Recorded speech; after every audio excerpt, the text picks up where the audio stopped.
तुम उसी तरह तोते के रूप में भटको। नहीं नहीं, मुझे आजाद करो वरना मैं तुम्हें छोड़ूंगा नहीं। अब तुम मेरा कुछ भी नहीं बिगाड़ सकते। अब तुम जाओ यहाँ से और अब से ऐसे ही घूमो।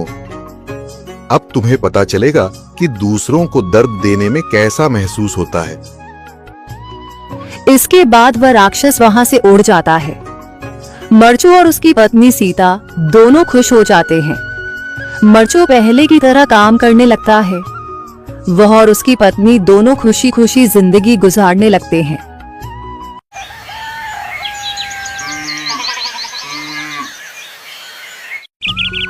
मरचू जंगल से लकड़ियां काटकर बाजार में बेचने गया, लेकिन उसे लकड़ियों के अच्छे दाम नहीं मिले। इस पर मरचू ने कहा, अरे भैया, इतने कम पैसे? इन पैसों में तो 2 वक्त का खाना भी नहीं मिलेगा। आप मुझे बहुत ही कम पैसे देते हैं। मैं इतनी मेहनत से लकड़ियां काट कर आता हूँ, लेकिन उनके पैसे मुझे बहुत कम मिलते हैं। भैया, तुम्हारी लकड़ियां होती ही इतनी कमजोर हैं कि मैं इससे ज्यादा पैसे नहीं दे सकता। तुम्हारी लकड़ियों के बस इतने ही पैसे बनते हैं। अरे भैया, कुछ ज्यादा कर दो ना। वो क्या है ना कि इन पैसों का तो कुछ भी नहीं आता। मैं अपनी जिंदगी कैसे गुजारूंगा? भैया, तुम जाकर अच्छी लकड़ियां लाओ, तभी इन लकड़ियों का अच्छा दाम मिल पाएगा, वरना इन लकड़ियों का तो यही दाम है। ये सुनकर मरचू बहुत ज्यादा परेशान हो गया और पैसे लेकर किराने की दुकान से सामान खरीदकर घर आ गया। घर पहुंचते ही मरचू की पत्नी सीता ने कहा, अरे जी, सामान ले आए आप? हाँ जी, सामान ले आया हूँ। सीता के चेहरे पर खुशी छा जाती है, लेकिन जब उसने सामान देखा, जी, इसमें तो बहुत थोड़ा सामान है। हाँ सीता, मुझे पता है कि यह सामान बहुत थोड़ा है, लेकिन मैं क्या करूं? मेरे पास जितने पैसे थे, मैं उतने का ही सामान लेकर आ गया हूँ। इस तरह हमारा गुजारा कैसे हो पाएगा जी?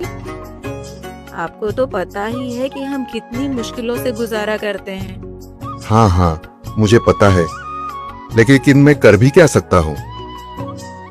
मेरे पास इतने पैसे ही नहीं कि हम एक अच्छी जिंदगी गुजार सकें।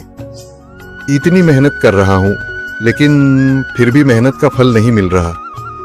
इतनी मेहनत से अच्छी लकड़ी काट कर आता हूँ, लेकिन मुनासिब दाम नहीं मिलता।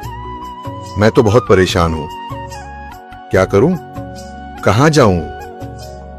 अरे जी, आप परेशान न हो, आप कोई और काम देख लें।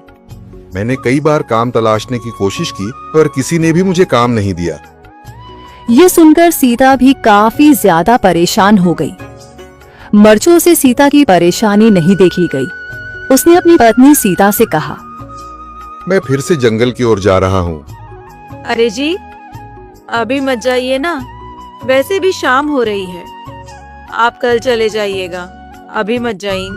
ठीक है, अगर तुम रोक रही हो तो मैं नहीं जाता। मैं कल चला जाऊंगा। इसके बाद मरचू गांव में घूमने के लिए चला गया। तभी उसे एक आदमी मिला और उसने कहा, कहाँ जा रहे हो भैया? और सुनाओ, क्या हाल चाल है? जिंदगी कैसे गुजर रही है? अरे भैया, तुम्हें तो पता है कि लकड़ियां काटकर कैसे गुजारा होता है। हाँ भैया, तुम सही कह रहे हो। और आसपास के जंगलों में अच्छी लकड़ियां भी नहीं है। इसके लिए तो जंगल के अंदर जाना पड़ेगा। पर जंगल के अंदर तो काफी सारे जंगली जानवर होंगे। मुझे बहुत डर लगता है भैया, मैं जंगल में कैसे जाऊंगा? हाँ भैया, जंगली जानवर तो होंगे, लेकिन अच्छी लकड़ियां तो वहीं से ही मिलेंगी। ये सुनकर मरचू बहुत ज्यादा परेशान हो गया, लेकिन वह आदमी बिल्कुल ठीक कह रहा था। जंगल के किनारे की सारी लकड़ियां कट चुकी थीं। अब सिर्फ जंगल के अंदर ही अच्छी लकड़ियां बची थीं। अगली सुबह मरचू